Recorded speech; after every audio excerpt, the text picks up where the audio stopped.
Tel Aviv में फिर से बजी सायरन, फिर से छाया सन्नाटा, क्योंकि हिजबुल्लाह की तरफ से एक मिसाइल अटैक लॉन्च किया गया और टेल अवीव को ही निशाना बनाया गया। जोरदार धमाके हुए और अभी खबर यही आ रही है कि हिजबुल्लाह ने यह अटैक लॉन्च किया था और जो ही सायरन्स बजी लोग शेल्टर में भागने लगे। लोगों को उम्मीद नहीं थी कि यहां पर अटैक होगा, क्योंकि अभी तक हिजबुल्लाह जो है नॉर्थ इसराइल को ही निशाना बनाता आया है। क्योंकि ईरान के साथ अब इसराइल का सीज फायर हुआ है, इस बीच ये समझा जा रहा था कि शायद टेल अवीव को निशाना नहीं बनाया जाएगा, लेकिन हिजबुल्लाह की तरफ से टेल अवीव पे अटैक किया गया। सायरन बज गई और इस वक्त जो है लोग अभी भी बॉम्ब शेल्टर्स में हैं। हालांकि जोरदार धमाके सुनाई दिए आसमान में।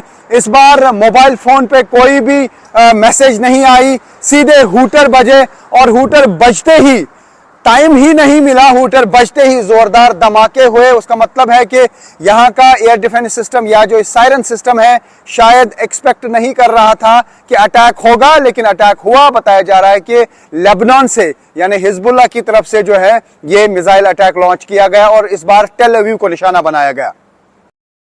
इसराइल और लेबनान बॉर्डर पे तनाव बहुत ज्यादा है। हालांकि सीज फायर तो अनाउंस हुआ है, लेकिन लेबनान में इसराइली फोर्सेस ने कल जोरदार स्ट्राइक्स की। 10 मिनट में 100 स्ट्राइक्स की हैं इसराइली डिफेंस फोर्सेस ने। 150 के करीब लोग मारे जा चुके हैं, 8 से 900 लोग घायल हो चुके हैं लेबनान में और बहुत ज्यादा तबाही हुई है। अब तक जितने भी हमले लेबनान में हुए हैं उनमें सबसे ज्यादा हमले जो हैं वो कल उस वक्त हुए जब IDF ने जगह जगह पे हमले किए, चाहे वो साउथ लेबनान हो, बेरूत हो, दहाई हो।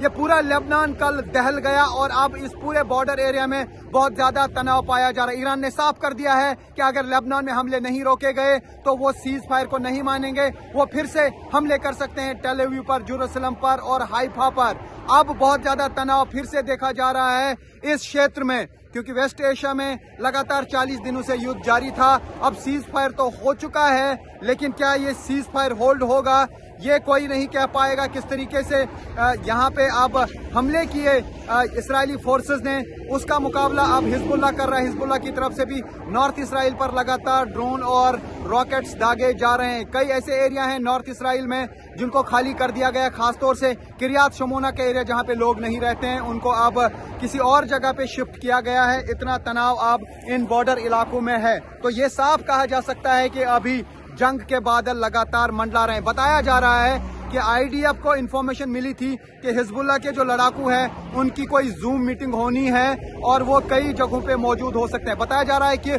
उन्हीं लोकेशंस को इसराइली फोर्सेस ने ट्रैक किया। ये दावा है इसराइली फोर्सेस का, ये कहां तक सही है ये कह पाना मुश्किल है। तो उसके बाद ना इसराइली फोर्सेस ने आव देखा ना ताव देखा, बल्कि अंधाधुंध स्ट्राइक्स की, तबाही बहुत ज्यादा की।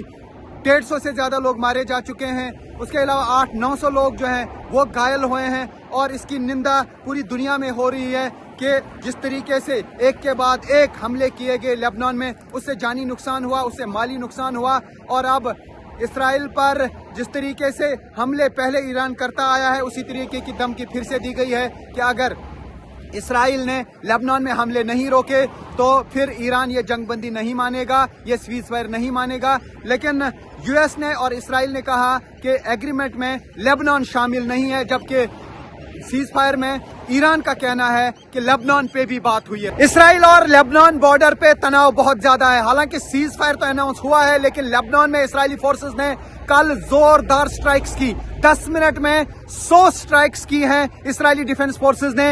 150 के करीब लोग मारे जा चुके हैं, 8 से 900 लोग घायल हो चुके हैं लेबनान में और बहुत ज्यादा तबाही हुई है। अब तक जितने भी हमले लेबनान में हुए हैं उनमें सबसे ज्यादा हमले जो हैं वो कल उस वक्त हुए जब IDF ने जगह जगह पे हमले किए, चाहे वो साउथ लेबनान हो, बेरूत हो, दहाई हो।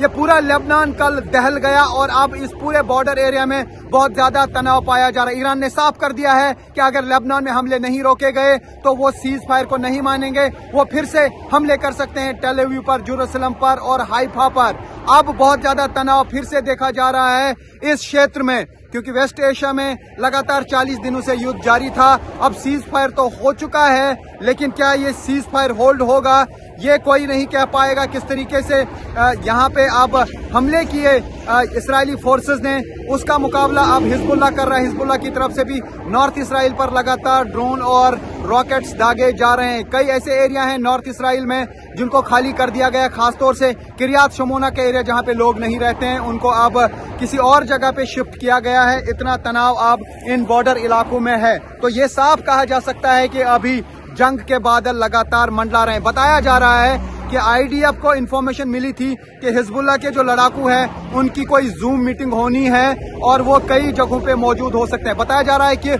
उन्हीं लोकेशंस को इस्राएली फोर्सेस ने ट्रैक किया। ये दावा है इस्राएली फोर्सेस का, ये कहां तक सही है ये कह पाना मुश्किल है। तो उसके बाद ना इस्राएली फोर्सेस ने आव देखा ना ताव देखा, बल्कि अंधाधुंध स्ट्राइक्स की, तबाही बहुत ज्यादा की।